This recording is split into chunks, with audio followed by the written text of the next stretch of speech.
मार्कंडे, तू यम पाश पर माया चलाता है। ले बच मेरे गदा प्रहार से।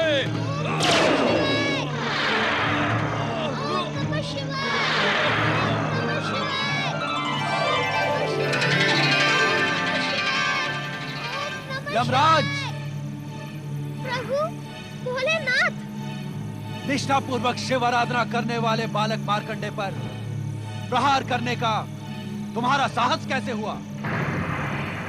इस बालक ने शिवलिंग को हृदय से लगाकर हमारी शरण ली थी। शरणागत की रक्षा करना हमारा कर्तव्य है। क्या तुम इस सत्य को नहीं जानते कि तुम मात्र काल हो, किंतु हम महाकाल हैं, महाकाल हैं, महाकाल हैं, महाकाल हैं, महाकाल हैं।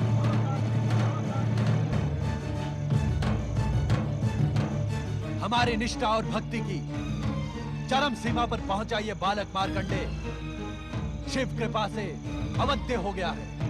हे शिव शंकर, हे महाकाल, हे भोलेनाथ, मैं तो मृत्यु के अटल नियम का पालन कर रहा था। विधाता के विधानानुसार इस बालक की आयु समाप्त हुई।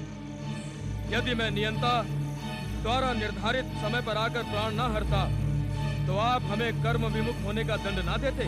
अवश्य देते, किंतु शिवलिंग से निकली ज्वालाओं से आहत यमदूत तथा स्वयं तुम्हारे यमपाश के टूटने पर तुम्हें बालक मार्कंडे की परम भक्ति से उत्पन्न परम शक्ति का ज्ञान क्यों नहीं हुआ? तुम तो कर्मों के आधार पर जन्म और मृत्यु को संचालित करने वाले परम ज्ञानी हो। क्या इस सत्य को नहीं जानते कि इस सृष्टि की रचना हमारी लीला मात्र है?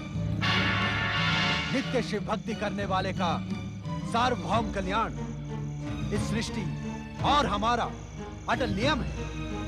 जानता हूं परमेश्वर, जानता हूं। तब तो तुम ये भी जानते होगे कि जो जीवात्मा अपना जीवन मुझ में समर्पित कर देता है वो मेरे आनंद को बढ़ाने वाला एवं मुझे प्रिय होता है। क्या ये सब नीति ज्ञान हमें पुनः दोहराना होगा यमराज? नहीं भोलेनाथ, नहीं। अपने इस दास पर कृपा करें और आज्ञा दें कि अब मुझे क्या करना उचित होगा।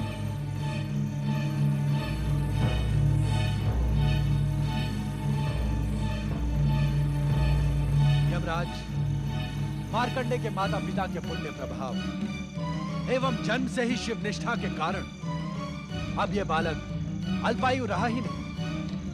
इसकी अल्पायु का अभिशाप समाप्त हो गया। किंतु विधाता के विधान के अनुसार इसकी अल्पायु स्पष्ट है भोलेनाथ। किंतु उसी विधान में यह भी स्पष्ट लिखा है कि अल्पायु पूर्ण होने पर आप इसके प्राण हरने आएंगे।